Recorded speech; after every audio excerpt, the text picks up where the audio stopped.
Domo domo, what is up everybody? Welcome back to the Manga Lounge, chapter 120, part 38 of the Shibuya incident. Now, it's the Manga Lounge that I've been dreading to do, but, you know, things have to be done. Of course, for those of you that read the chapter, you know what went down.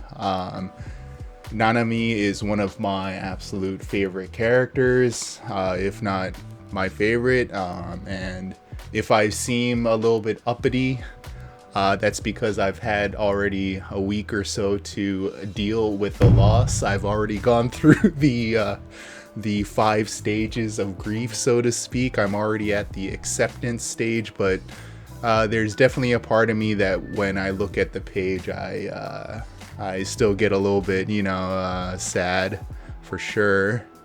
It's still very surreal. When I was translating the chapter, it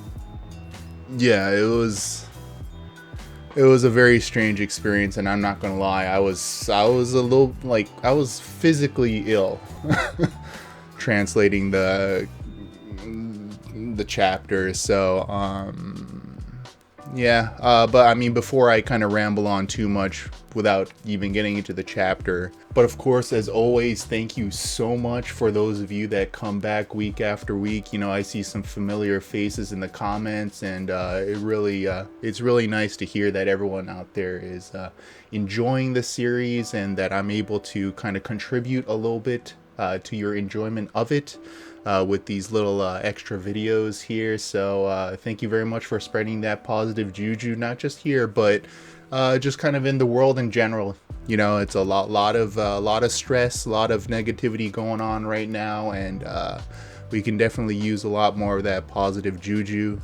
But yeah, here we go. Jujutsu Kaisen chapter 120, Shibuya incident part 38. Here we go.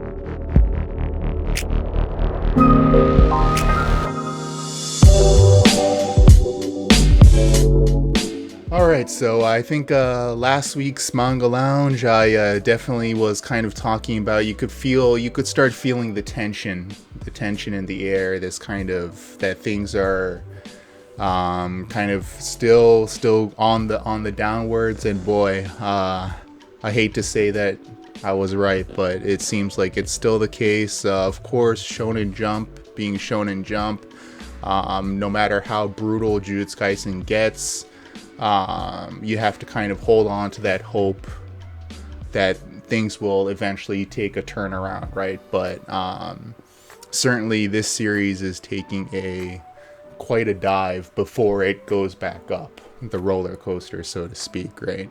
But alas, let us start off by talking about Sukuna here. Of course, remember last week we had him fighting off against Maoraga, finishing him off, and using his crazy malevolent shrine to just level a football field size hole in the middle of Shibuya here.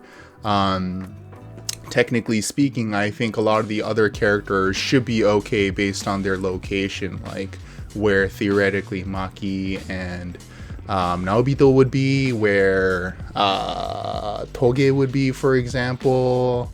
Although it made it sound like Toge would be with that crowd that, you know, those 2 girls that were talking about, like, oh, don't use your phone too much. But I have a feeling that at least Toge is probably elsewhere right now, but who knows? It's anything goes with Jujutsu Kaisen right now, so maybe even Toge is not okay, which I think that would be a little bit too much, if I'm honest. If we find out that Toge, something happened to him too, I think that would be too much, kind of pushing it a little bit too much, but who knows.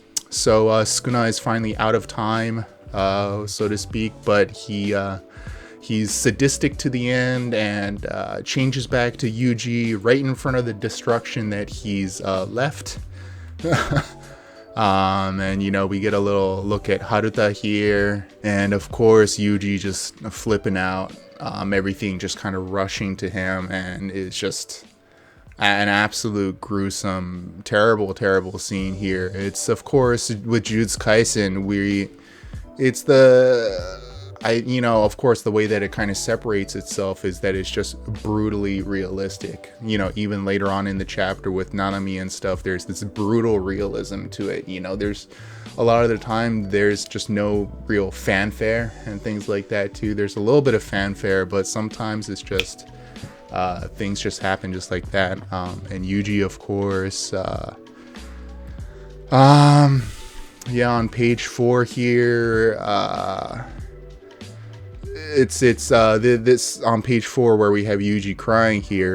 There's the panel where it says, "I'm wondering why the heck I have to be executed." That was back in chapter 3, I believe it was, when he's talking to Gojo on the bench, and he eats the second finger and all that. It's a flashback to that line, and Yuji just not being able to deal with it, the grief here, just saying, just die already. Just this chapter, I hate it. I hate it. But this is the brutal reality, that the burden in which Yuji has to live with. And this is what I've talked about this numerous times before, that when it comes to this manga, there's always this kind of, I don't know if honeymoon period is the right word, but kind of like there are these times in the manga where you're just like, oh, this is so fun and yay, and you forget that there is this ticking time bomb that is Sukuna inside Yuji. There is this risk inside Yuji, and again, this is the reality check. Akutami Sensei likes to have these ebb and flows. Of course, you can't have always these kind of moments of just brutal reality, otherwise the reader, it gets really tiring, and then all of a sudden it's not Shonen Jump anymore too, right? But when it hits hard. Akutami Sensei pulls no punches. And again, on page 5, kind of a continuation of, these are all lines, perhaps you'll recognize from like when he's talking to his grandpa, like in the hospital, the grandpa's words saying, when it's your time to go, make sure you're surrounded by others, help people. And then, just Yuji just in so much grief that he's just like, I want Sukuna to just die and me just die, and just, it would be better off without me, and this and that, and oh god. Yeah, I mean, you don't need me to explain this. It's just terrible. But on page 6 here, he then kind of gathers his thoughts, right? He kind of takes the moment to grieve. He takes the moment to just kind of flip out, but then he breathes. And it's just very, very beautifully depicted here. Even the way that the panel on the top here is just a blank black slate, just this moment of, all right, concentrate. And then Yuji on the 4th panel, I need to move. I need to fight. At this rate, I'm nothing but a murderer. So it's very, considering it's such a messed up situation, Yuji has this moment of focus, and then on page 7, boom. Very cool. We've seen this kind of, this face is just something that we haven't really seen from him before. It's kind of similar to like when he did the Black Flash almost, right? Where he had this moment of intense concentration that he was even drooling, right? But in this one, it's a different kind of focus, right? Very impressive. But then the moment that I've been dreading to talk about. So, in the undergrounds of Shibuya, we get on page 8. I've seen this image so much, but I'm sure for those of you that are catching it today, it must be such a bizarre scene. For me, it was just such a whirlwind that it was just strange. But I mean, of course, you know, we knew that he was gonna be jacked up, right? When he fought against Jogo, so it's not like he was gonna be, oh, he's just fine, right? And I do appreciate that, at least. You know, with Jujutsu Kaisen, Akutami Sensei is actually kind of follows through. You know, in a lot of shonen manga, you know, someone gets hit really hard or they get hit with an attack or something, and then it's just like next time you see them, oh, they're okay, just a couple scratches or whatever. But no, in Jujutsu Kaisen, that's the brutal reality. You know, Jogo just hit these 3 people with these intense like fire attacks. They're not going to be unscathed. But it's crazy, even with the eye socket and all that. Yeah, I mean, you know, there's definitely a lasting image here. And then we see Mahito just kind of hanging out, and then of course all these transfigured humans down here. Although I think these might be, I don't know, it's hard to tell. I think these are just curses. No, these are transfigured humans, right? Because all the ones that he turned and sent on the subway and all that, right? He kind of goes on, he has this weird moment where he's saying, yeah, Malaysia, Kuantan would be nice. It's a city in Malaysia that's kind of famous for its beautiful beaches, resorts, and that kind of area and stuff like that. Very areas that are very kind of touristy and stuff, right? But yeah, it is very poetic the way that he's talking here, for sure. Build a house on a secluded beach. Finally get around to the countless books I've bought but never read. Go through them page by page, kind of like taking back the time I've lost. Yeah, so I mean, he is kind of having this moment here, and then, you know, as soon as you start seeing him talk like this, that's the red flag, right? It's I mean, even as soon as you see Nanami show up, you're like, oh and then you see Mahito show up, and then you're like even more like, oh god, I knew it. I mean, it's as soon as Mahito showed up, and as soon as he started kind of like monologuing like this, you're like, god damn it. You know, and Nanami, I think it was, I don't know, I don't want to say inevitable, because I never wanted to believe that he was going to go out during the Shibuya incident, but there definitely, I don't want to say that there has to be consequences, like there has to be casualties. Like, we've already seen a lot of different consequences and casualties, right? But no one on the Jutsu Sorcerer side has really taken that kind of devastating blow. I mean, we saw Ino get messed up, but he's not dead. We saw Ijichi get messed up, but he's not dead. So then and then, you know, Fushiguro, but he's not dead. But you're like, okay, who's gonna pay the price? You know, there's no way that this is gonna end without anyone dying. And then certainly Nanami kind of fits the, if there's any other way, you know, fits the bill. Someone who's very important to Yuji, to the protagonist, someone who would make kind of an impact to the reader as well. You know, certain characters going out, it would kind of be like, well, I mean, that's a little harsh, but like not as much of an impact, I guess. You can't have one of the main 3 go out, right? You can't have, there was a part of me that thought maybe one of the second years still might be, I don't know. But yeah, let's keep on going. I have more to say on that. But no, right now you're heading over to save Fushiguro. But what about Maki and Naobito? What happened to them? And then he flashes back again, tired. Just so tired. I've done enough, haven't I? So this kind of moment of like acceptance, like this is it. And then at least Akutami Sensei gave him these couple of pages here, just going out like a boss, at least. But yeah, that's all the fanfare. That's all he gets, really.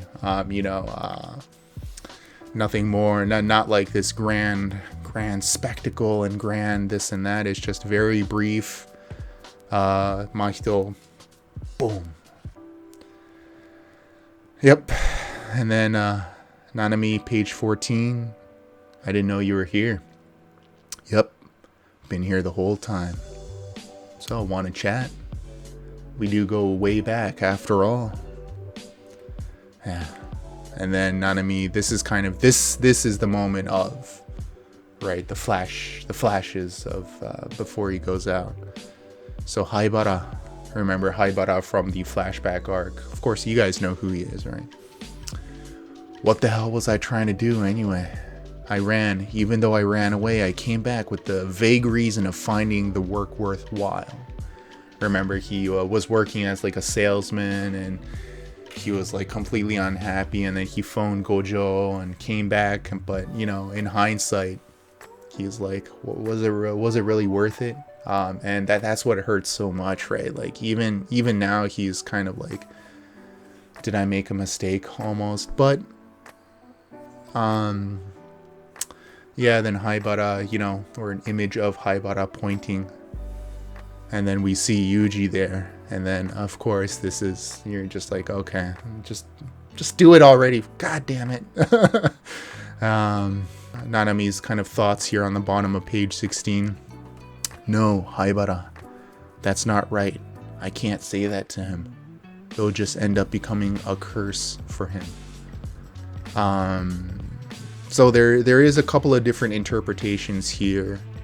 I first interpreted it as like, you know, help, saying like help me or something like that, and then seeing Nanami die, it would be a curse for Yuji. But I think looking back on it a few times now, I think it is, he ends up saying, you know, what he does end up saying is still will be a burden for Yuji, but it's supposed to be kind of a moment of confidence for Yuji as well, right? Saying like, you've got it. And then the page 17, you've got it from here. Yeah, I definitely pondered this one. You know, I wanted it to feel something natural, something that would actually come out of Nanami's mouth. Something professional, but also something very supportive as well, right? You know, I didn't want him to feel like he has this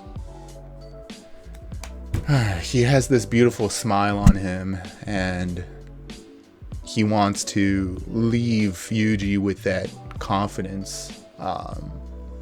So it wouldn't be appropriate for him to be just completely cold and things like that. But yeah, this is definitely one of those catalysts, right? You know, I'm sure these aren't spoilers anymore, but like Jiraiya in Naruto, for example, or who else? Like Ace in One Piece. You always have to have these kind of moments, right? And this is certainly the moment for Yuji. Yeah, it's just such a brutal page. I'm sick looking at this page. Yeah, but then you know, it'll be a question of how Yuji responds to this. Now, this is the important part. You know, certainly Nanami was the one that kind of showed him the ropes for a lot of this, Jujutsu, sorcery, and how to kind of maintain cool, right? Maintain focus, and you know, so it'll be a question of, you know, right here on the last page, of course, we have this moment of where Yuji, just with intense rage, I mean, look at this face, it's just, even for Akutami sensei, like, this is a pretty intense face.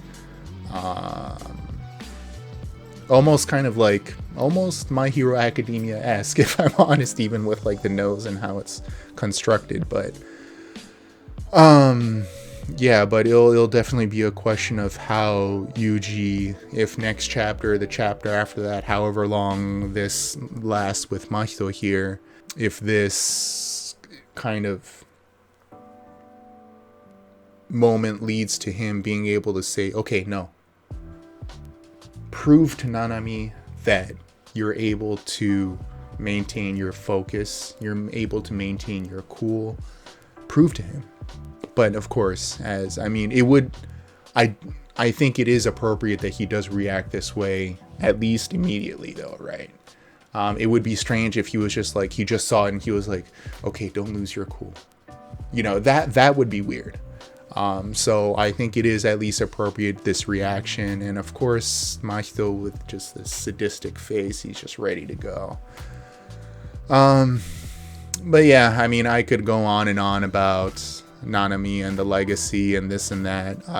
But I'm not going to go on too much, but at least kind of talk about how I did like Nanami so much, because he was definitely, he was kind of this realist, so to speak, right? He had a lot of these moments about how he was just kind of jaded and fed up with the Jutsu world, kind of not too dissimilar to Geto actually as well. But Geto kind of branched a different way, and Nanami kind of stayed on the path of justice, so to speak, right? But there was just a lot of other kind of quirks about Nanami that I loved as well. You know, him and it kind of makes me sick to think about the bread shop and stuff too. Hopefully you guys are able to kind of cope with this okay. I don't know, maybe you guys don't really care as much as I do. Hopefully it doesn't ruin your mood too much. Maybe for you it's just a manga, I don't know, but for me it was definitely a strange experience. But I mean, it's at the end of the day, you know, you have time to kind of deal with it, and you have time to kind of accept it, and then kind of hold on to that hope that things will get better. But yeah, things are looking pretty ugly in Shibuya right now. And remember, in terms of just kind of context, right now, Mei should be fighting Geto, if not that fight already being done. We don't know what's going on over there, but in terms of the timeline, other events happening in Shibuya right now anyways should be Mei Geto, fake Geto. But so maybe we'll switch on to that next week, I don't know, but I have a feeling that we'll be going with this, but we'll see.